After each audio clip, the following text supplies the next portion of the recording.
All right, so we're still, obviously deep here in the moral law. This is a summary chapter. As I always said, the C.S. Lewis version of the book or of this whole topic is much deeper, much richer, really explains a lot of things. We'll cover some of that next week, or that big section of that next week. But anyway, through trying to get through this chapter 7 of I Don't Have Enough Faith to Be an Atheist, we'll keep moving through here on this point.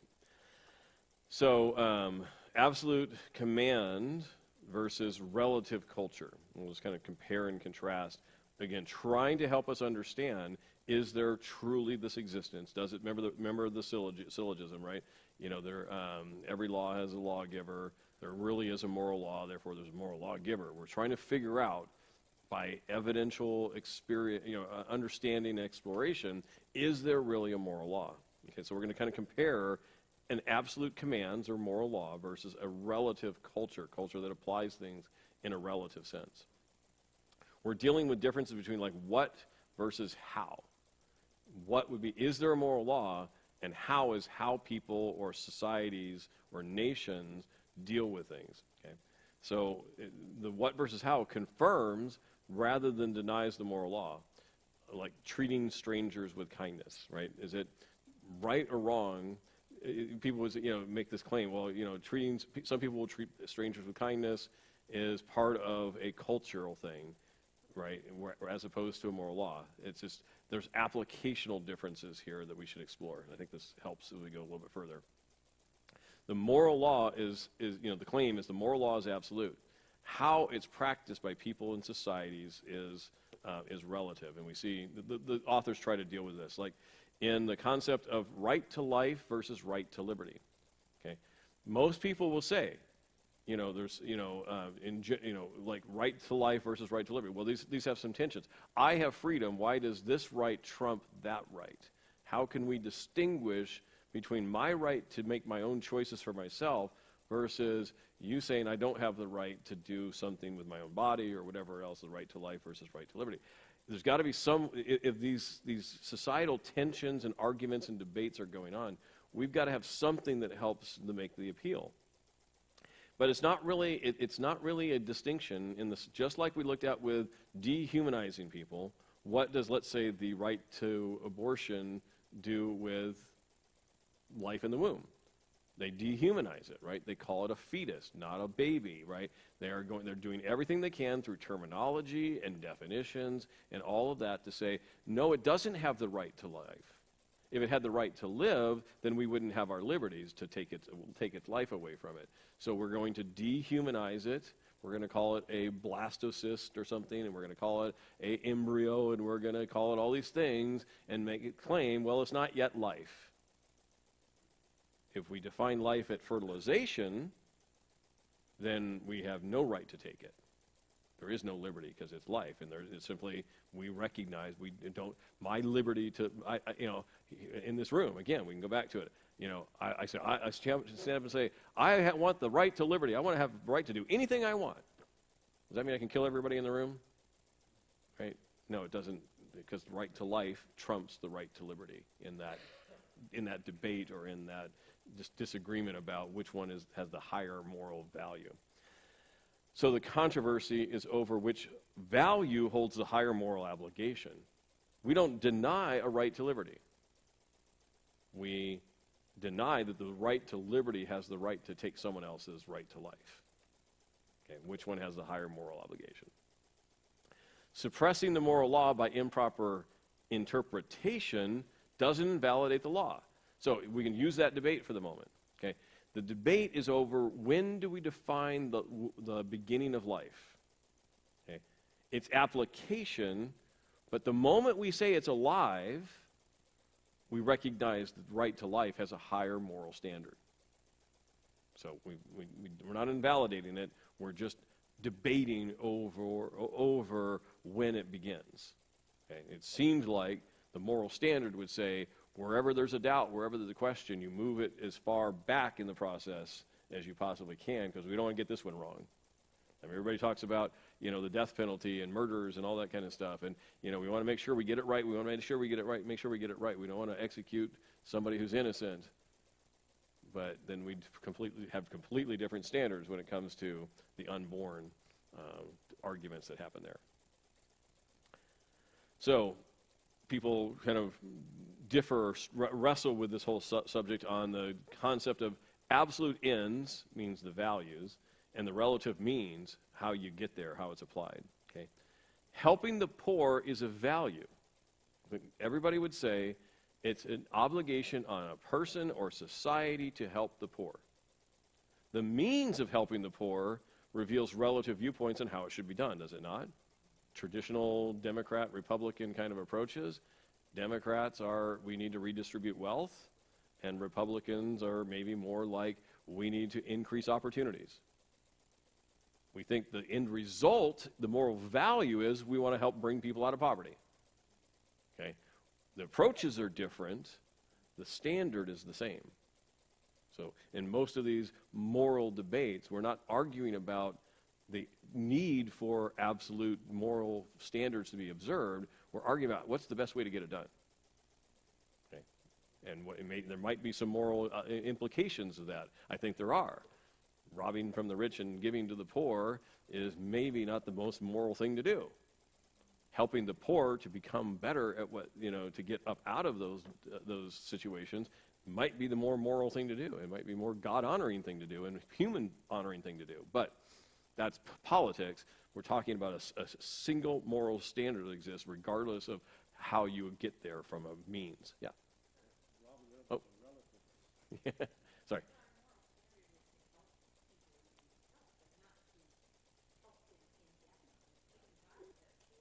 Yeah, right. No, I understand that. But I mean, I'm saying just the application. So people would want to claim there's no morals because look, you people are constantly arguing. You need to redistribute wealth, or you need to increase opportunity, or whatever. And they want to claim there's no moral standard.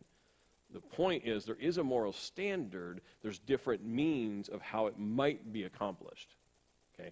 And those different means may have different moral implications just within themselves, but that appeal is, in the sense of helping the poor, is a real moral obligation. You don't just let the poor be poor.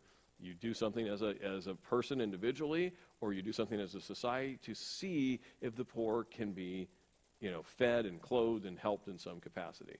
But people have very different ways of suggesting we help the poor. Okay. Peace is a value.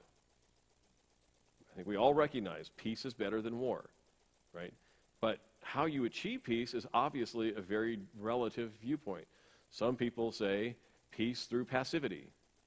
And some people like Reagan or whoever else has gone after him have said peace through strength. Everybody wants peace. Do we get there through passivity, or do we get there through strength?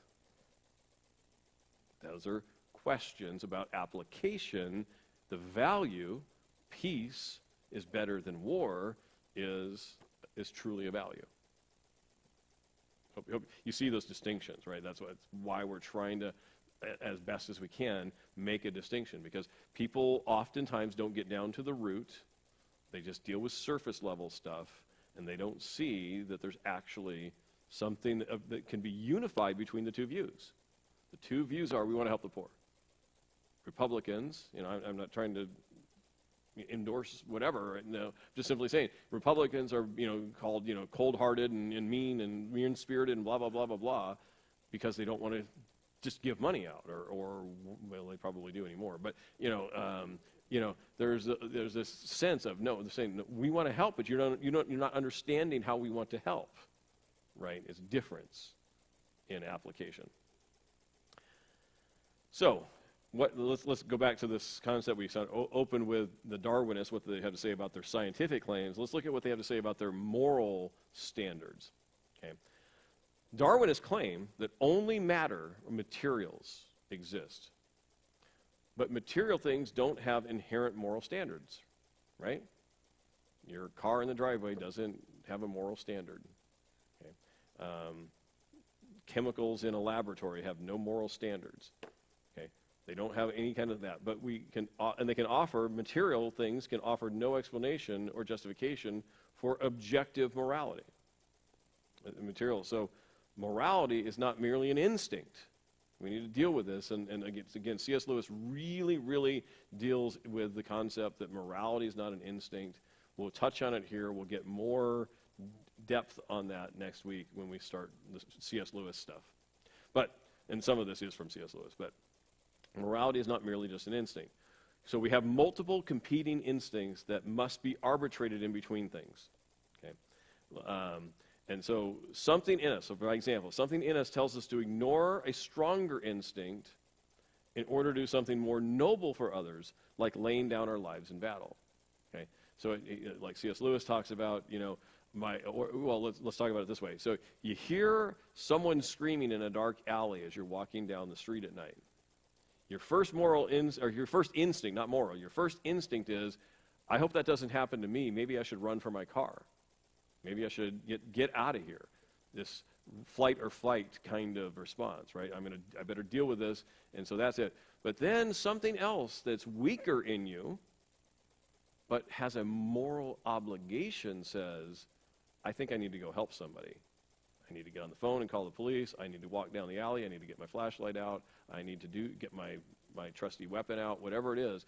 Somehow we've got to say, my desire to run and stay safe has got to be suppressed. That's an instinct. And my desire to see someone help in the time of need is also an instinct, but I don't want to myself get injured, so I have to somehow suppress the stronger instinct and encourage the weaker instinct, because the weaker instinct is the more moral, correct choice to make. Okay? So in any situation, we might find that. We might have the same thing with somebody drowning. You're driving your car by the road, you see somebody in a lake, and they're screaming and drowning, and you say, wow, I could try to help them, but if I jump in that same water and it's 34 degrees, I could be just as close to death as they are. How can I help them? I need to save my life, but I don't want to see them die. And so you have these two instincts, and you have to debate between how you're going to help versus whether or not you're going to stay safe. And those are just examples of trying to separate instinct from an instinct driving us towards a moral decision. Social morals could not have evolved. That's a claim. Blind naturalistic forces could not be used to explain higher purposes like survival of the species through moral acts. We can explain how animals around the globe can engage in survival of the fittest. A lion doesn't care whatsoever how many gazelles it takes down and eats. It's got no moral desire to change any of its behaviors. If it's hungry, it seeks, it kills, it eats. Right? But survival of the human species seems to not be predicated on getting power over everyone else to my advantage and harming society as a whole. Something different about that.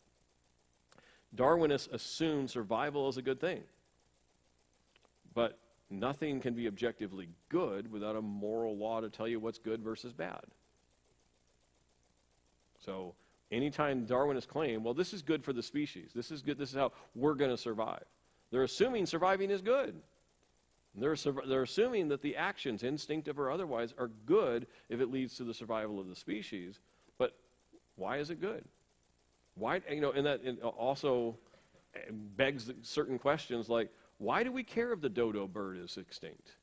Why do we care if the California condors are going to extinct? Isn't that just survival of the fittest doing its thing? Why do we care? That's what nature should be doing, killing off the weak and supporting the strong. But somehow we get involved in all of these, save the condors and all this, and I'm not saying those are wrong. But why are they objectively a moral thing to do versus just observing that we live in this survival of the fittest, kill or be killed type existence? Yeah. Right. Yeah, well, if it started by natural courses, just let it burn the whole country down. Where do we have to appeal to some kind of objective standard if we're going to survive as a society? And it can't just be people's opinions. It's got to be something higher than that. So Darwin is confused with, the claim here is that Darwin is confused how we come to acknowledge the moral law with the moral law itself. Okay? The moral law in nature exists regardless of how we come to discover them. Morality exists independent from how each person comes to know it. You can know it through reading the Bible. You can come to by observation of your parents and grandparents. You can come to it just because your own inner voice is telling you, I don't have the right to take that person's money or that person's wife or that person's life. Okay. Darwinists could not explain why anyone should abide by any moral sentiment if it doesn't come from God. Okay, so why would an atheist, a moralistic, or an atheistic, Darwinist, evolutionist, whatever we want to call them, why would they claim anything shouldn't be done? You shouldn't engage in racism. You shouldn't engage in rape. You shouldn't engage in murder. Why shouldn't it happen? Not just, well, that's not really helpful to society and blah, blah, blah, blah, blah. Morally, why shouldn't it happen? There's no standard they can appeal to if there's not something that exists outside of and above all human beings at all times. And then we again say ideas have consequences. We talked about Hitler already. Hitler believed Darwin and believed that certain human races had no inherent rights to exist, so he murdered millions of innocent human beings based on his faulty and immoral philosophy. Racism and genocide are logical outworkings of Darwinism, and we've seen this. The 20th century has tens and tens of millions of people killed by tyrannical leaders who were Darwinian. Hardcore, full card-carrying Darwinists, because they believed that there was no, that they had every moral right to do so in the sense of we've dehumanized so we can kill. And accepting God and his moral law should result in love and sacrifice because we can and do recognize the existence of the moral law. Love and self-sacrifice are good things, and these are consistent with the moral law. There's no reason for them if there's not a moral law to appeal to. Darwinists, as I keep alluding to here, Darwinists can only consider rape, murder, and torture, genocide, whatever else you want to call it, and other forms of evil as a personal dislike. They can't call it morally wrong. Because if we got here through the goo in the zoo, and there's absolutely no moral lawgiver, and there's nothing out there, then it's a matter of personal preferences and likes and dislikes. It's not an absolute standard to appeal to. But no one ever seems to claim that it's not an absolute standard. They just claim that certain people are obeying it according to their liking, and some people aren't. So when Darwinists make moral assertions, not arguments, right? But we see this all the time. Darwinists make moral assertions. They're not making logical arguments that are based on their own viewpoints of materialism. They have eliminated the possibility of a moral lawgiver from their worldview, so all they can do is offer an assertion or a plea that please observe our moral preferences.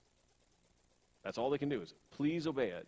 We have no reason or basis by which to make the claim because it's just a preference as opposed to a moral law and an accountability to a moral law giver. All right, Darwinists claim that all behaviors are genetically determined. So again, they're claiming everything is genetically determined. So a murderer is genetically predisposed to be a murderer. A rapist is genetically predisposed to be a rapist. And all of their attacks on human beings is just a natural phenomenon, and we shouldn't judge them as right or wrong. If a murderer was built to be a murderer, why shouldn't he murder? If a rapist was designed from his internal being to be a rapist, why shouldn't he do what he was designed to do? I mean, they're saying that all of their behaviors are genetically determined, and there is no moral standard by which to appeal to. So it would actually be inconsistent. It would be wrong in a Darwinian view to tell a murderer not to murder. They were programmed by their DNA that came about by randomness and chance to do that. Telling them not to do what they were designed to do would be wrong in this standard.